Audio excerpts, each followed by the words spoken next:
मैं एक कार सेवक था कि पिछले एपिसोड में हमने चर्चा करी थी कि राजस्थान में जो सांप्रदायिक दंगे हो रहे थे और उन्हें जिस तरीके से अंजाम दिया जा रहा था, उसको लेकर भंवर मेघवंशी जी ये फैसला लेते हैं कि इसकी ठीक से जांच पड़ताल होनी चाहिए और पीयूसीआई जैसे मानवाधिकार संगठन के साथ मिलकर वे एक पुख्ता रिपोर्ट तैयार करते हैं जिसे नाम देते हैं फांसीवाद की आहटें और उसे एक छोटी सी पुस्तक के रूप में छपवा देते हैं। इस पुस्तक के आते ही राजनीति के गलियारों में हड़कंप मच जाता है और शुरू हो जाता है संघ परिवार की घेराबंदी भंवर मेघवंशी जी के आसपास।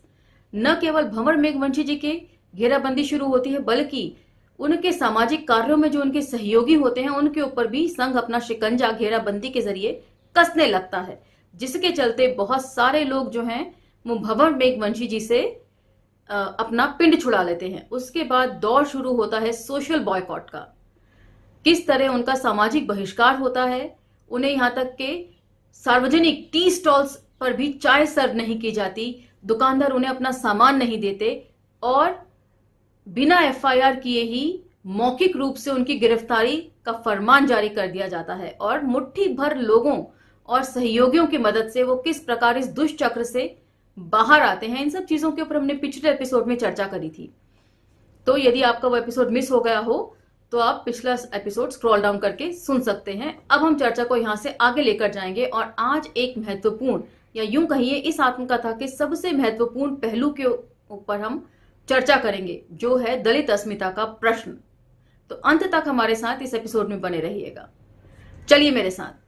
जय भीम, मैं शालिनी और आप देख रहे हैं अंबेडकर नामा। आज का टॉपिक है टॉपिक 50, सुलिया मंदिर प्रवेश आंदोलन और डगर का जन्म। सितंबर 2006 की बात होगी। मैं किसी मसले में भीलवाड़ा कलेक्टर से मिलने गया हुआ था। वहां पर मांडल के पूर्व विधायक हफीज मोहम्मद से मुलाकात हो गई। बातचीत करते हुए वे घर ले गए। वहां पर सुलिया गांव के दलित समुदाय के लोग बड़ी संख्या में आए हुए थे। मुझसे तो कोई परिचित नहीं था। वे पूर्व विधायक को अपनी व्यथा सुना रहे थे। उसका लब्बू लुआब ये था कि वे लोग अनुसूचित जाति की बलाई उपजाति के लोग हैं और मांडल के ऊपर माल करेड़ा इलाके के सुलिया गांव में रहते हैं। तो अब यहां से एक इंपॉर्टेंट घटना आपके सामने आएगी, उसे ध्यान से सुनिएगा। जहां पर इन दलितों के पूर्वजों ने तकरीबन 1000 साल पहले चामुंडा माता का मंदिर स्थापित किया था, जिसके पुजारी और भोपा दलित परिवार के ही लोग रहे हैं। तो ये दूसरे मंदिर के बारे में हमें पता चल रहा है। इससे पहले सवाई भोज मंदिर के बारे में हम पढ़ चुके हैं इसी आत्मकथा में कि उसके भी जो पुजारी थे वो दलित हुआ करते थे किसी जमाने में, लेकिन बाद में ब्राह्मणों ने वहां से उन्हें खदेड़ दिया और दलित पुजारियों के वंशजों के पास आज भी राजा का दिया हुआ ताम्र पत्र मौजूद है एविडेंस के तौर पर। तो ये दूसरा मंदिर है चामुंडा माता का, जिसके बारे में हम पढ़ रहे हैं। यहाँ के पुजारी भी दलित होते थे और यहाँ की स्थापना भी जो है मंदिर की वो दलितों ने करी थी। आजादी से पहले आए भयंकर दुर्भिक्ष के दौरान जब दलितों के पास खाने को कुछ भी न बचा तो वे अपने जानवरों के साथ मालवा की तरफ चले गए। जाते जाते मंदिर की सेवकाई गांव के समक्ष गुर्जर परिवार को सौंप गए। जब वे बरसों बाद वापस आए तो उन्होंने उक्त मंदिर में उस गुर्जर पुजारी को भी बतौर पुजारी पूजा करते रहने दिया। तो ये दलितों का भोलापन है, उनकी अच्छाई है कि वो सबके लिए जगह बने रहने देते हैं। दलित पुजारी को भाव आता था और गुर्जर पुजारी मंदिर परिसर में मूर्तियों की साफ सफाई वगैरह करता था। सब कुछ भाईचारे से चलता रहा। शुरू में तो मंदिर में आय नहीं के बराबर ही थी, लेकिन बाद में इनकम बढ़ने लगी और मंदिर की 29 बीघा जमीन यानी कि 29 बीघा जमीन के दाम भी बढ़ने लगे। दलित तो भोले के भोले ही रह गए। गुर्जर पुजारी के मन में जमीन और चढ़ावे का लालच आ गया। उसने पूरा मंदिर ही दलित पुजारी से हड़पने का षड्यंत्र कर लिया। उसने चुपचाप दस्तावेजों में स्वयं को पुजारी घोषित करवाकर जमीन को अपने नाम करवा लिया। दलित पुजारी तो वहां चढ़ाए जाने वाले बकरों के मांस और दारू की बोतलों से ही खुश थे। तो ये हम दलितों की मैं कह सकती हूँ कमजोरी भी है, इस तरह से छोटी छोटी चीजों पे खुश हो जाना और आगे भविष्य के बारे में न सोचना। बाकी मलाई तो कोई और ही खा रहा था। सन 2006 के नवरात्र में गुर्जर पुजारियों ने दलितों को मंदिर से बेदखल कर दिया। करते भी क्यों नहीं, थानेदार से लेकर एसडीएम और मंत्री तथा गुर्जर समाज के ही लगे हुए लोग थे, इसीलिए पावर था। गुर्जर पुजारी ने नवरात्र के पहले ही दिन दलित पुजारी हजारी बलाई और उनके साथ आए अन्य सभी लोगों को धक्के मारकर मंदिर के गर्भगृह से बाहर निकाल दिया और साफ ऐलान कर दिया कि नीच बलाइटों, तुम्हें अब से इस मंदिर में पूजा नहीं करने देंगे। दलितों के लिए तो अप्रत्याशित स्थिति थी। मंदिर उनके पूर्वजों ने बनवाया था, सदियों से वे ही पुजारी थे। दलित करेड़ा थाने में पहुंचे शिकायत लेकर, लेकिन सुनवाई नहीं हुई। एसपी और कलेक्टर के पास भी गए, लेकिन हर कहीं इसे महज प्रॉपर्टी और चढ़ावे का विवाद मानकर कोर्ट में जाने की सलाह दी गई। मैंने इन सभी दलित परिवारों की व्यथा को सुना और मनन किया कि क्या ये सिर्फ संपत्ति की लड़ाई है या आत्मसम्मान और गरिमा बहाली का संघर्ष है। मैंने वहां के दलितों को कहा कि मैं कल आपके गांव कुछ साथियों के साथ आऊंगा और असलियत समझने की कोशिश करूंगा। आप जो कह रहे हो, अगर वो वास्तव में सही है तो हम आगे की कार्यवाही में आपकी मदद करेंगे। दूसरे दिन बेदिल साहब और अन्य साथी सुलिया गांव पहुंचे। सुलिया पहुंचकर सबसे पहले हम विवादित मंदिर पहुंचे। हाल ही में इसका जीर्णोद्धार करवाया गया था, ध्यान दीजिए, जिसके दौरान पूर्ववर्ती दलित पुजारियों की मूर्तियों को वहां से उखाड़ फेंका गया, यानी कि दलितों को पूरी तरह से उखाड़ फेंकने की तैयारी कर ली गई थी। अब दलितों के भाजपा राज में कोई सुध लेने वाला नहीं था। तो जीर्णोद्धार क्यों किया जाता है? पहले जो चीजें स्थापित होती हैं उनको ढकने के लिए, ताकि इतिहास बदला जा सके। आजकल खुदाई प्रकरण जो है बहुत तेजी से किए जा रहे हैं जगह जगह पर।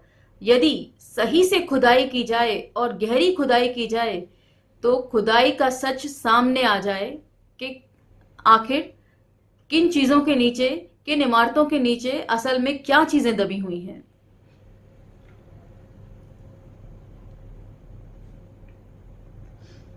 मैंने और जगपुरा के गिरधारी मेघवाल ने मिलकर इस आंदोलन को एक दलित चेतना का प्रभावी जन आंदोलन बनाने की योजना पर बात की। हमने सुलिया के सभी 40 दलित परिवारों की मीटिंग की। रात में ही हमने उनसे अनुरोध किया कि इसे मात्र संपत्ति, जमीन और चढ़ावे की लड़ाई न बनाए और न ही आस्था का सवाल, क्योंकि मुझे मंदिरों में प्रवेश की राजनीति में कोई सार नजर नहीं आता है।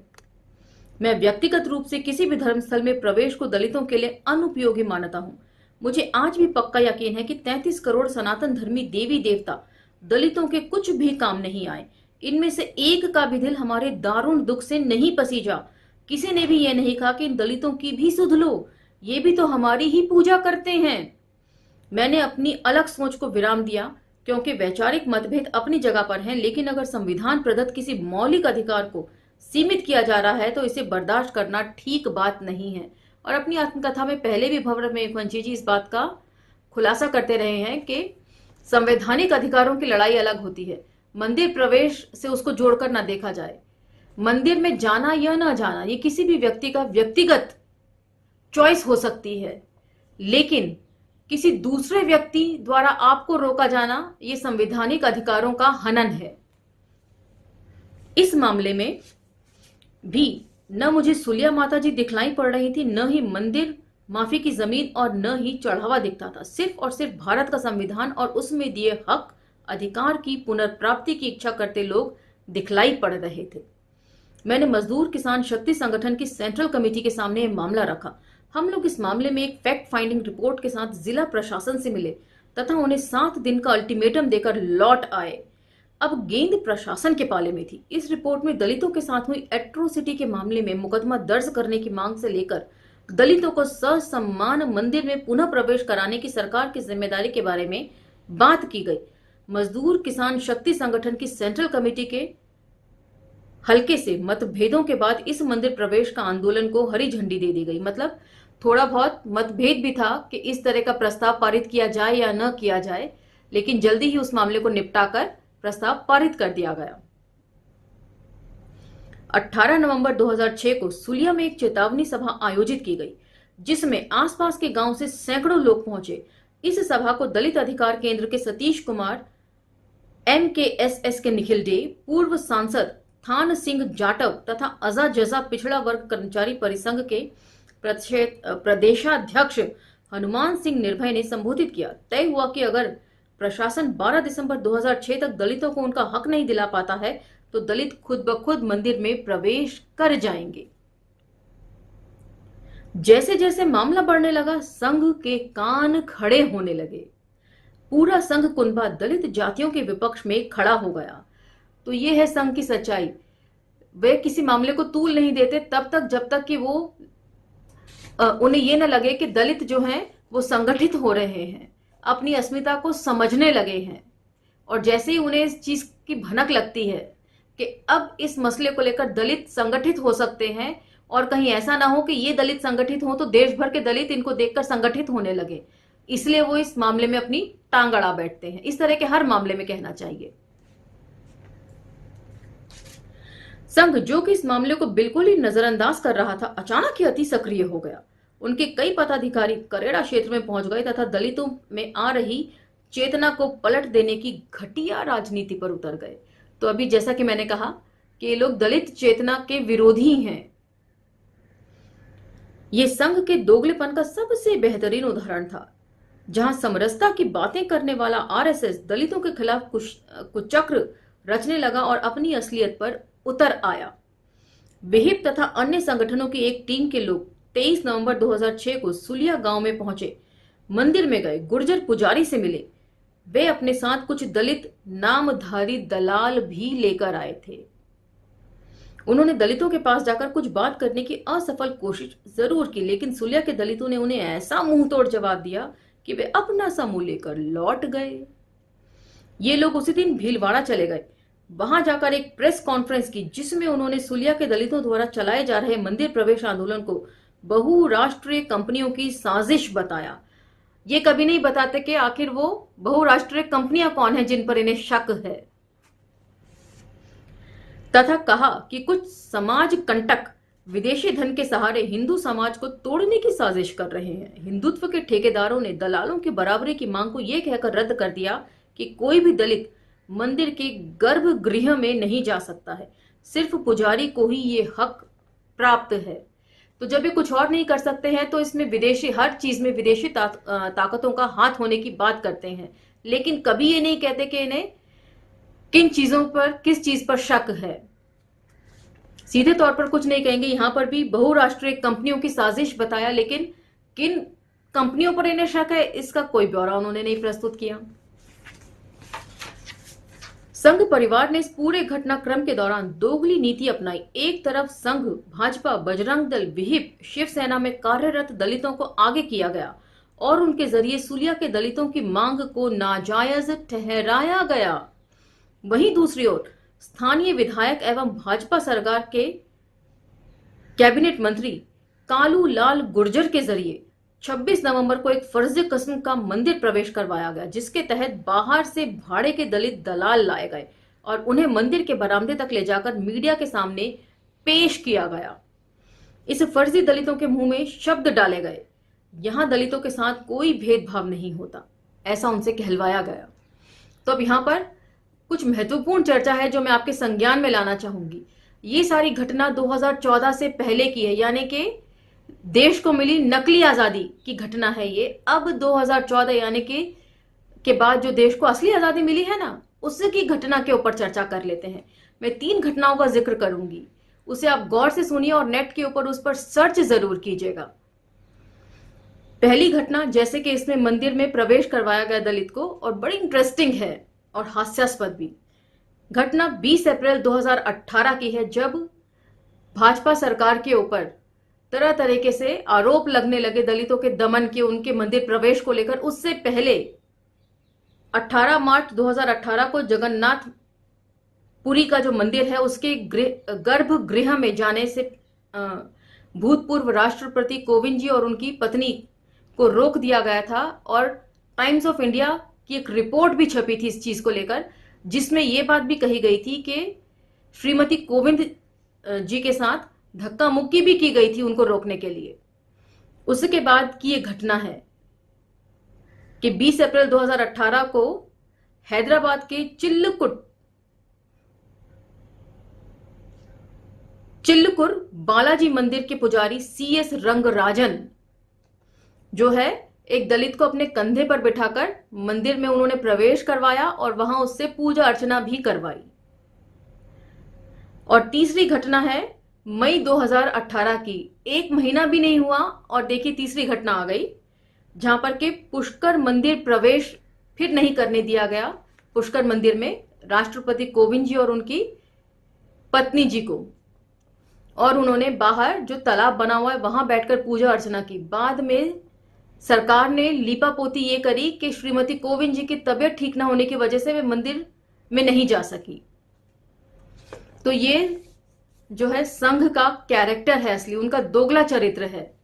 एक तरफ तो पुजारी जो है वो कंधे के ऊपर बिठाकर दलित को मंदिर प्रवेश करवाते हैं, और दूसरी तरफ जो शीर्ष स्थान पर बैठे हुए व्यक्ति हैं जिनकी तरफ पूरा देश नजर रखता है, उन्हें वे सिंबॉलिक तौर पर जाने से रोक देते हैं। उनको रोकने का मतलब यही है कि वो सबको समझा रहे हैं कि आपको भी नहीं जाना है अंदर। तो ये एपिसोड जो है अगली बार हम पूरा करेंगे, अगले एपिसोड में। ये टॉपिक बहुत लंबा है, तो अगले एपिसोड में इसको हम पूरा कवर करेंगे। लेकिन आज के लिए इतना ही, और आप मंथन जारी रखिए, और जो चीजें, जो तिथियां और जो इंसिडेंट्स मैंने आपके सामने रखे हैं उनको नेट पर सर्च जरूर कीजिएगा, क्योंकि मैंने सभी डेट वाइज आपको बताए हैं। इसी के साथ आज का एपिसोड समाप्त होता है, लेकिन अम्बेडकर नामा को लाइक, शेयर, सब्सक्राइब करना ना भूलें, और इन सभी चीजों पर मंथन लगातार जारी रखें, और इन वीडियोस को ज्यादा से ज्यादा स्प्रेड करना भी ना भूलें। इसी के साथ मिलते हैं अगले एपिसोड में। धन्यवाद।